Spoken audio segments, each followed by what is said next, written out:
This video is to show you some extra tips and tricks about Google Classroom. Right. If we start up here in the top left, you'll notice the 3 bars. If I click on that, I can get to a couple different things. If I click on classes, it will take me back to all of my different classes. If I click on calendar, it will take me to a calendar that will show anything that is assigned just through Google Classroom. I have a to-do list where it would list anything anything that has due dates, and then individual links to all of my different classes. Once I'm in each class, up here in the top middle, I do have my 3 options. Stream, you can see the white line under it. Students, this will see where my students are. Okay. This is also where we can add guardians if needed. Okay. And then we have the About tab. And I can keep a bunch of information here for students for quick and easy reference. So I can obviously edit what my class is about. I can add class materials, so I can add links if you had a syllabus or something that students are going to reference often, you could add that. If I click here, this will take me to the folder in Drive that is attached to the classroom.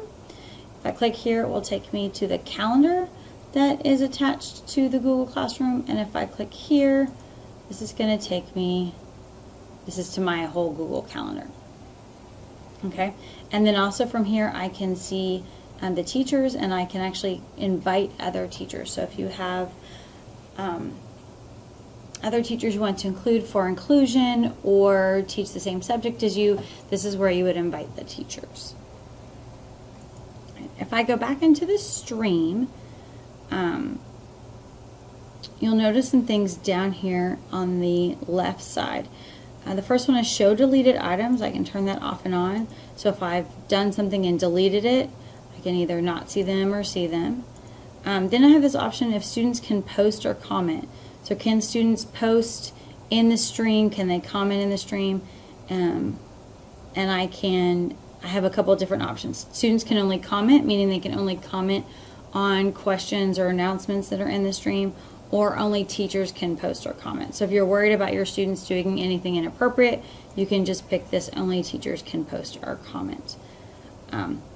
You can see any upcoming work, and I can click view all to see all the upcoming work, or any topics, and this is where I can add topics. So if you wanted to break things down by unit and include those as your topics, you could do that as well. The last thing to note in Google Classroom down here in the bottom left is this little question mark. And when I click on it, I get a couple different options. I get what's new, I get send feedback, ask a question, or get help. What's new is obvious, it'll show you what's new. Get help at the end can take you to the help documentation.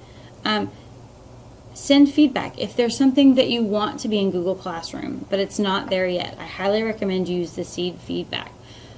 Google is very receptive right now to all Google Classroom suggestions. They're trying to make it as awesome as possible, and I know lots of features have been added because people have requested in the feedback. And then ask a question. I've never used this one before, but I'm guessing it's if you just have a question about Google Classroom, and it'll connect you with someone at their help desk. So these are some tips and tricks about Google Classroom that hopefully will make your Google Classroom experience better.